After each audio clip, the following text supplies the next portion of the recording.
आज हम एक और एग्जाम्पल लेंगे सरलावर्ती दोलक का, और वो है विद्युतीय दोलन एलसी परिपथ। ये चित्र दिखा रखा है 1.415। इसमें हम देख रहे हैं सी क्या है, संधारित्र को व्यक्त कर रहा है, और ये एक बैटरी है जिसका प्लस और माइनस सिरा है, के कुंजी है, और एल हमारे पास कुंडली है। ठीक है, ये एल और सी को आपने एक परिपथ बना दिया, तार से जोड़ दिया, और फिर सी के ऊपर बैटरी और कुंजी लगा दी। अब जैसे ही कुंजी के को हम जोड़ेंगे, है ना, यानी ऑन करेंगे, तो ये सर्किट कंप्लीट हो जाएगा और सी क्या हो जाना है, चार्ज होने लग जाएगा।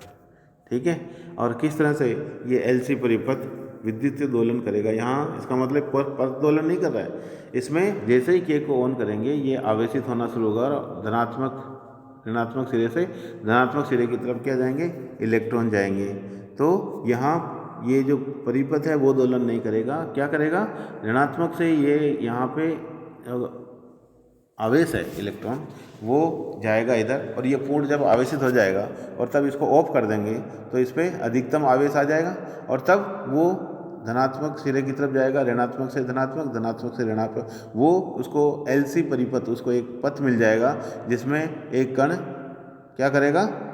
दोनों ओर, एक बार इधर से इधर और एक बार इधर से इधर, क्या करेगा, विद्युतीय दोलन करेगा। उसको एक पथ मिल गया तो एक निश्चित पथ पर निश्चित समांतराल में अपनी गति को दोहराता है, तो हम उसको क्या कहते हैं,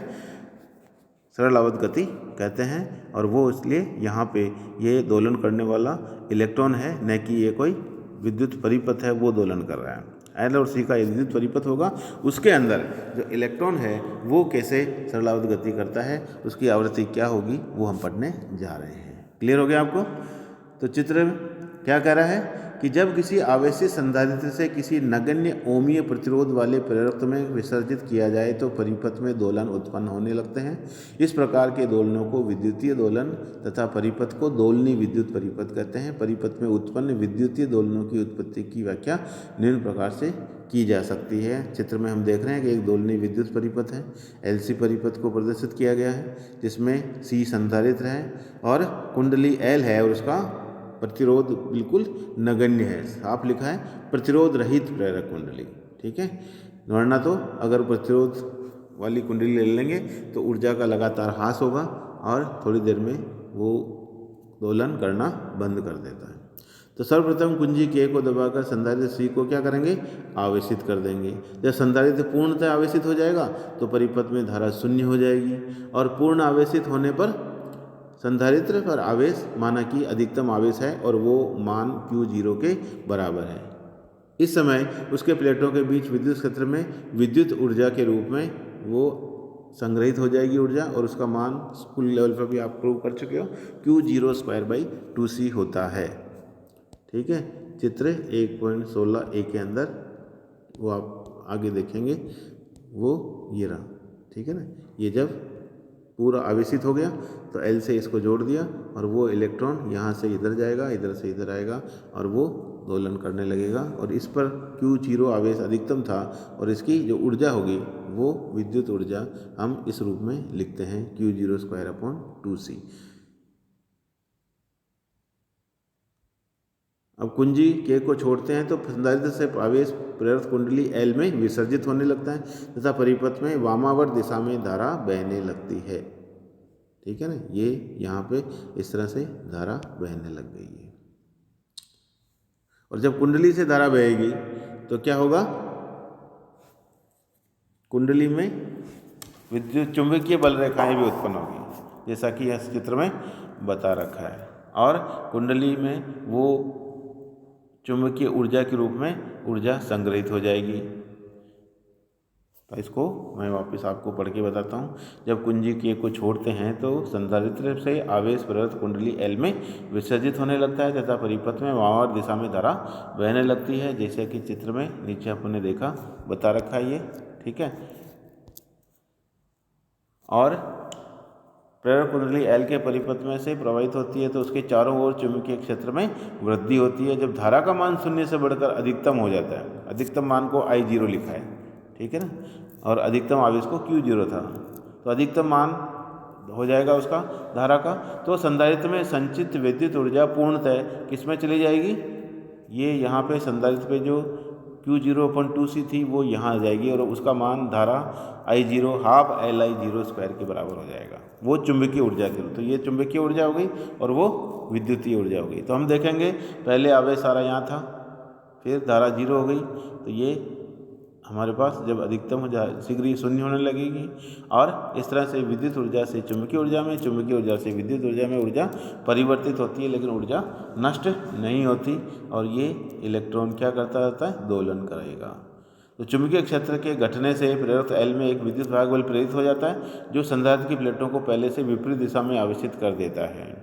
यहाँ देखिए इस चित्र से साफ स्पष्ट है, पहले इधर लेफ्ट हैंड साइड में प्लस है और ये माइनस है और बाद में जब ये 0 हो जाएगी फिर अधिकतम होगी तो ये नेगेटिव हो जाएगा, ये प्लस। इसलिए दर्शाता है कि पहले इलेक्ट्रॉन यूँ अगर आया है तो फिर बाद में यूँ जाएगा, इस तरह से वो इसमें से धारा की दिशा बदलेगी तो चुंबकीय क्षेत्र की दिशा भी बदलेगी। तो अब संधारित्र से आवेश पुनः प्रेरक से विसर्जित होता है और लेकिन इस समय विसर्जित होने की दिशा पहले के विपरीत होती है। इस प्रकार संधारित्र के आवेशन अनावेशन की यह क्रिया बार बार होती रहती है और एलसी परिपथ में विद्युत धारा पहले एक दिशा में शून्य से अधिकतम मान तक बढ़कर पुनः शून्य घटती है और फिर दूसरी दिशा में शून्य से अधिकतम मान तक बढ़कर पुनः शून्य तक घटती है। अतः परिपथ में धारा एक दिशा से दूसरी दिशा की ओर एक निश्चित आवृत्ति से प्रवाहित होती है और इस प्रकार परिपथ में विद्युत दोलन उत्पन्न होते हैं तथा परिपथ विद्युत दोलनी परिपथ कहलाता है। परिपथ में उत्पन्न दोलनों का गणितीय विश्लेषण भी हम यहाँ पे मैथमेटिकल एनालिसिस करेंगे कि यदि संधारित्र पर आवेश Q है, ठीक है, और धारिता C है तो उसके सिरों पर विभवांतर क्या होगा, VC लिख रखा है, इसका मतलब potential at the terminal of capacitor, VC will be equal to Q/C। इस विभवांतर के कारण प्रेरक कुंडली में धारा बहती है I,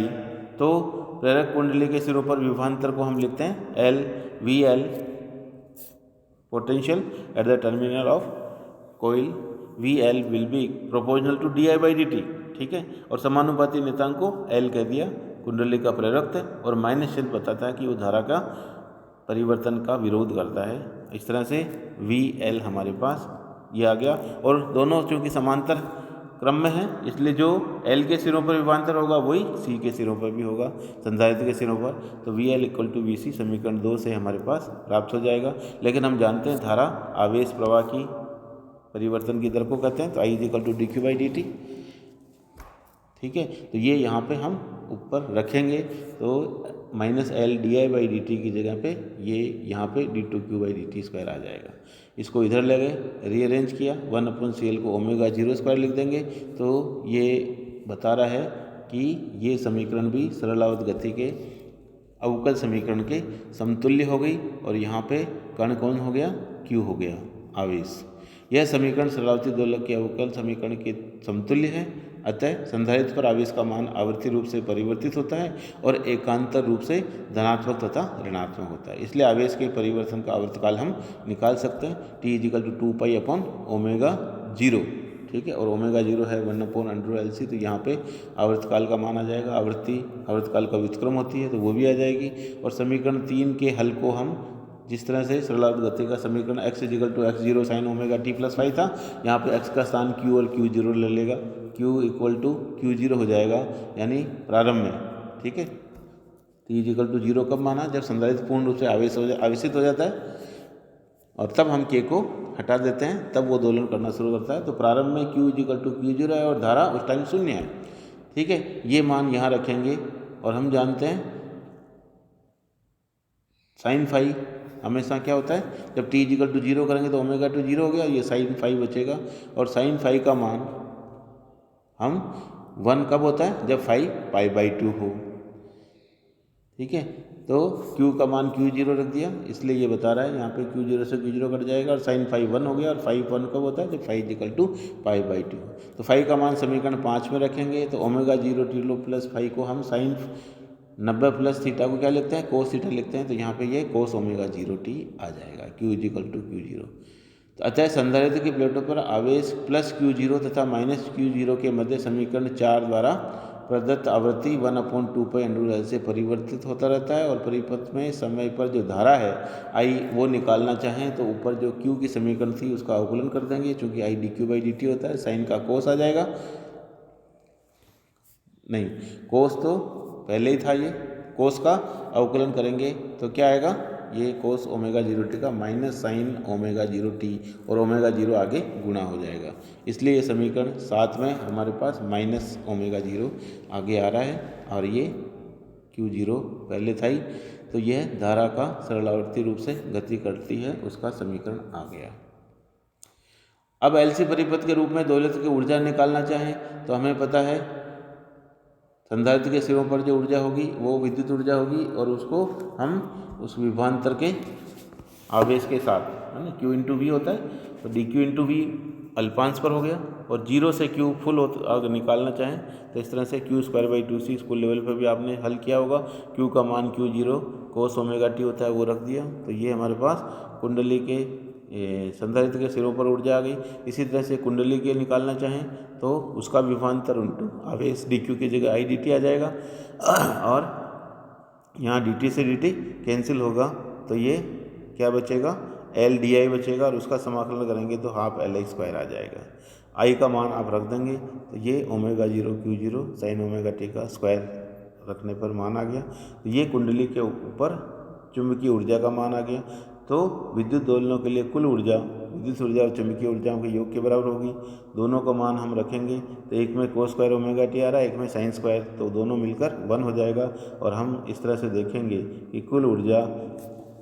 समय पर निर्भर नहीं करती, Q0 और C पर निर्भर करती है, L पर निर्भर करती है, लेकिन समय पर निर्भर नहीं करती, अर्थात विद्युत दोलन में कुल ऊर्जा नियत रहती है। और समीकरण 4 में से यह ज्ञात होता है कि LC परिपथ में आवेश के दोलन की आवृत्ति संधारित्र की धारिता C तथा प्रेरकत्व L के मानों पर निर्भर करती है। ठीक है ना, आपने आवृत्ति का सूत्र पहले निकाला था, ये उसी के लिए कह रहा है कि आवृत्ति T और N का मान है केवल L और C पर निर्भर करता है, संधारित्र की धारिता और कुंडली के प्रेरकत्व पर निर्भर करता है। और यदि परिपथ का प्रतिरोध शून्य हो तो LC परिपथ में उत्पन्न दोलन एक निश्चित आयाम से अनंत समय तक दोलन करता रहेगा, और तब ये जो समीकरण है उसका यदि ग्राफ खींचें धारा का तो इस तरह से ये बताएगा धारा का ग्राफ, और यदि प्रतिरोध है तो आयाम लगातार घटता जाएगा और चरघातांकी रूप से लास्ट में धारा क्या हो जाएगी, शून्य हो जाएगी। यदि परिपथ में प्रतिरोध शून्य नहीं हो तो प्रत्येक दोलन में कुछ ऊर्जा उष्मा के रूप में क्षय होती है, जिससे दोलन का आयाम समय के साथ लगातार घटता जाता है। ऐसी स्थिति में हम आगे पढ़ेंगे दोलन, अवमंदित दोलन भी आपके सिलेबस में है, डैम्प्ड ऑसिलेशन पढ़ेंगे, तब आपको इस तरह का ग्राफ आएगा जिसमें आयाम लगातार क्या होता है, घटता रहता है और परिपथ में धारा अवमंदित दोलनीय धारा हो जाती है, जो कि यहाँ आपने देखा ऊपर चित्र 18 में ये बता रखा है। यदि परिपथ को किसी बाह्य स्रोत से जोड़ दें तथा बाह्य स्रोत से परिपथ से प्रति चक्र उतनी ऊर्जा लगातार मिलती रही जितने की प्रति चक्र क्षय होती रहती है, तो परिपथ में उत्पन्न दोलनों का आयाम नियत बना रहेगा। ठीक है, तब हम बाह्य ऊर्जा उसको दे रहे हैं। इसलिए LC परिपथ के दोलनों तथा स्प्रिंग से जुड़े द्रव्यमान के दोलनों की समतुल्यता हम करना चाहें तो दोनों हम पढ़ चुके हैं, और यहाँ पे इस टेबल में ये LC परिपथ के लिए और इसमें स्प्रिंग के लिए, उसमें दोलन कौन करता है, यहाँ पे LC परिपथ में L और उसमें द्रव्यमान यानी कुंडली, वहाँ पे कण का द्रव्यमान होता है, और LC परिपथ में द्रव्यमान का काम जड़त्व का कौन करता है, कुंडली करती है, और इस पर उसमें विस्थापन x होता है, यहाँ पे विस्थापन का स्थान आवेश ले रहे हैं संधारित्र पर, तो x की जगह हमने देखा था x=x0 sin ω/t, वहाँ पे उसकी विस्थापन किस समय होती है, वो यहाँ आवेश की होती है, q=q0 sin ω/t + y। ठीक है ना, तो ये दोनों की समतुल्यता बता रहा है कि धारा यहाँ पे किस तरह से होता है, ये सब आप कंपेरिजन करके एग्जाम में कभी आ जाए तो आप इसको कर सकते हैं, बाकी कोई ज़्यादा इम्पोर्टेंट ये नहीं है। तो हमने यहाँ पे पढ़ा कि किस तरह से LC परिपथ के अंदर संधारित्र को हम फुल चार्ज कर दें और उसके बाद ये हटा दें बैटरी को, तो इस पर जो आवेश होगा वो उसको एक पथ मिल जाएगा और वो LC पथ में सरल आवर्त गति करेगा, उसकी आवृत्ति और आवर्तकाल हम निकाल सकते हैं। विद्युत ऊर्जा इसकी C के ऊपर और चुंबकीय ऊर्जा कुंडली के ऊपर संग्रहित होगी, उसका मान भी हम निकाल सकते हैं, और कुल ऊर्जा E वो कांस्टेंट रहेगी, वो भी हम प्रूव कर सकते हैं। तो कई रूप में इसके क्वेश्चन बनते हैं, जैसे एग्जाम में पूछे उसी तरह से आप उसको आंसर लिखें। धन्यवाद।